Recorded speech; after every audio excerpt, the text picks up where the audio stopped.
esse lance do incel, do red pill, do macho alfa, dessa galera toda aí, é uma questão de um ódio que não foi vivido, né? E aqui vai ter um pouco da teoria psicanalítica e um pouco das palavras do César, tá? Para que eu não fale da teoria sem ser da teoria. Uhum. Vamos lá. Por exemplo, vamos puxar uma coisa aqui. A tristeza. A gente foge muito da tristeza, a gente foge muito do luto, a gente foge da depressão, né? E talvez esse não seja o caminho, sabe? A tristeza, ela tem uma mensagem, ela fala algo, né?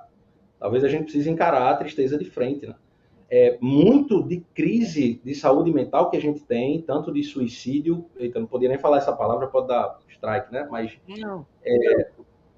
muito que a gente tem dessas tentativas, né, e das depressões, elas vêm de um lugar, cara, que a pessoa não confronta. Por exemplo, a pessoa tem que ir a um psiquiatra, ela tem que tomar um medicamento, né? Ela não tem uma neurodivergência, ela tem um transtorno, né? Então, assim, existem hormônios, neurônios e tudo mais e sinapses e respostas que estão desreguladas ali. E a pessoa resiste. Aí você pega e diz, não, esse cara tá triste, ele quer ficar triste, né? Cara, não, é o contrário, porque se ele vivesse a tristeza, ele se tratava, sabe?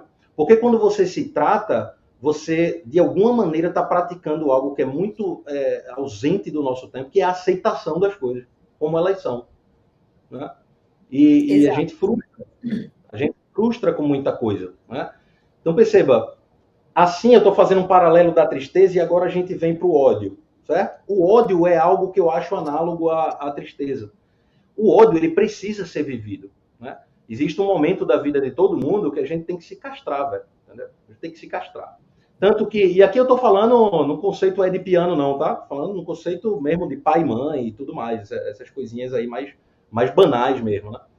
Uhum. Se não há uma castração de amor de pai e de mãe, que tem que ver com o ódio que nos acontece em algum lugar da vida, esse ódio não é vivido. Esse movimento incel, ele tem muito essa característica. Eu vou passear para um outro lado agora, que a gente pode falar de algumas correntes do feminismo, né? Não todas, quando eu fui estudar mais isso a fundo, eu vi que realmente existem até... Eu sou o único psicanalista de direita que eu já vi, né? Acho que não tem nenhum que eu veja. Psicanalista é tudo de esquerda, né? Então, assim, eu tenho muitas professoras que são feministas e tal, e elas têm discursos até bem sensatos, assim, em relação a muita coisa. Mas tem ondas do feminismo, tem camadas ali do feminismo, que trata também desse ódio não vivido, né? Uhum. Eu percebo que esse pessoal, incel, red pill e tal, eles deslocam o ódio para esse lugar, justamente porque não vivem, sabe? Será que tem... Eu percebo uma coisa do tipo, o mundo me deve tudo, né? Porque tanto o Jamie da série, quanto aquele caso Elliot Rodger, de 2014, lá na Califórnia, aquele menino que postava no YouTube, lembra? Ele foi o expoente desse movimento, digamos assim, moderno, né? E ele tinha esse negócio de que, tipo, as pessoas têm que gostar de mim sem eu fazer necessariamente um esforço, né? Sem eu querer me apresentar de tal forma, sem eu querer ser gentil, só pelo fato de eu tenho que ser concedido. No caso dele, era namoradas e tal, né? Então, isso é muito louco de você achar que o mundo tá devendo alguma coisa para você, né? Principalmente nessa seara tão íntima. Uhum. Mas aí tem uma coisa, né? Mesmo se você fizer algo para ser amado, você também não vai ser. Pode ser que não. É daí que vem a castração, sabe? A castração que eu tô falando é exatamente quando você faz de tudo para ser amado e você não é. Ah, né? Sim. Por exemplo, no caso desses dois, não.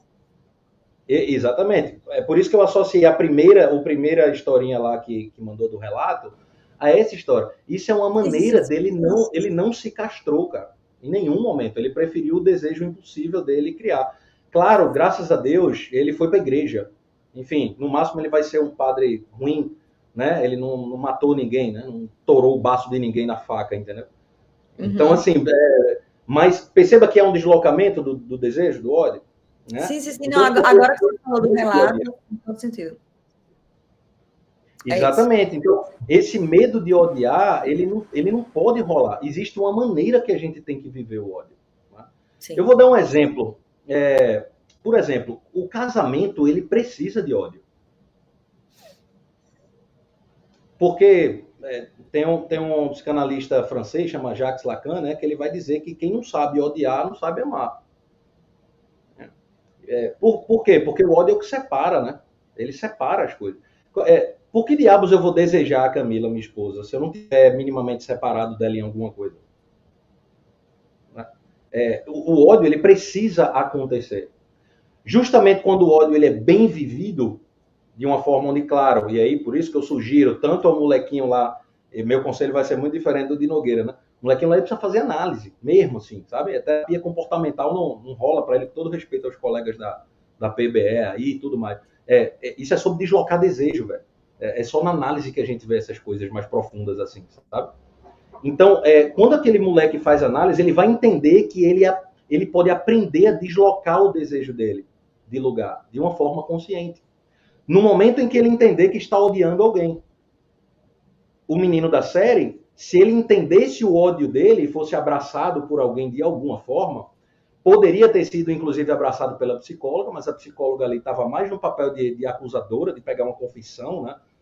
Um movimento ainda mais agressivo ali com ele, uma coisa bem comportamental. Mas se ela tivesse acolhido o ódio dele de alguma maneira, ele teria a oportunidade de deslocar o ódio dele para um lugar consciente, do qual ele conseguiria viver esse ódio. Que lugar é esse? Não sei. Eu não sei o que a criatividade dele ia dizer. Mas o grande problema é que esse ódio foi reprimido. Ele não poderia ter sido reprimido.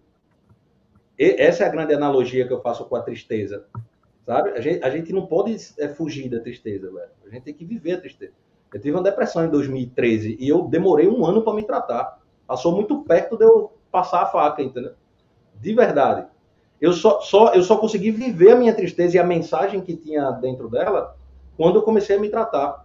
Parece que é o oposto, né? Mas no momento em que você aceita aquela dor, você vai começar a entender qual a mensagem que tem na tua tristeza. O ódio é a mesma coisa. Voltando, por exemplo, do casamento, né? Quando eu olho para a Camila e tem dias que a gente se odeia naturalmente. Né? Então, tem dia que eu tenho um ressentimento, que eu tenho um ódio, que eu olho. Mas, veja, não é o ódio de passar uma faca em ninguém, nem de gritar com minha esposa, nem nada. Mas eu saber que eu estou odiando, por eu fazer análise há muitos anos, eu entendo o momento em que eu estou odiando. Então, eu posso deslocar esse desejo para um outro lugar. Inclusive, numa tentativa de amá-la, de transmutar esse desejo para esse outro lugar, né? Então, essa galera, velho, do incel, do Red Pill, né? Eu respondi uma caixinha quando eu abria hoje, né? Falando sobre a série para as pessoas mandarem a pergunta. O maluco mandou uma mensagem muito interessante. Ele disse assim: eu vi um relato de um Red Pill que disse que era melhor viver com outro homem para não ser enganado por uma mulher. Aí eu me acovardei, aí eu tive que falar, velho. Aí eu fiz assim, meu irmão, existe o homossexual que ele gosta de homem porque ele tem tara, né? E aí cada um com seu desejo e tá tudo bem, beleza? Isso é um desejo que ele tem, que é genuíno e tudo mais. Ele gosta de outro cara roçando a barba nele. Isso é o desejo do cara. E agora vai surgir a nova espécie de homossexual Red Pill, que é aquele que não é homossexual porque ama outro homem. Ele é homossexual porque ele odeia a mulher. Justo. Então, a motivação do sujeito, até para alterar a orientação sexual dele, é por ódio. O ódio vai estar em todo esse cenário aí, né? Você vai perceber esse ódio não vivido em todo esse cenário. O embaixador se identificou. Me identificou.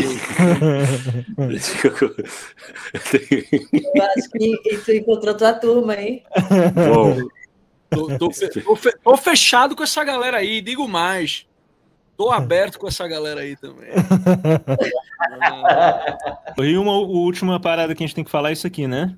É o nosso canal de cortes, que voltou agora, tá bombando, já tem 588 inscritos. Pessoal, aí tem cortes maravilhosos, inscrevam-se no canal.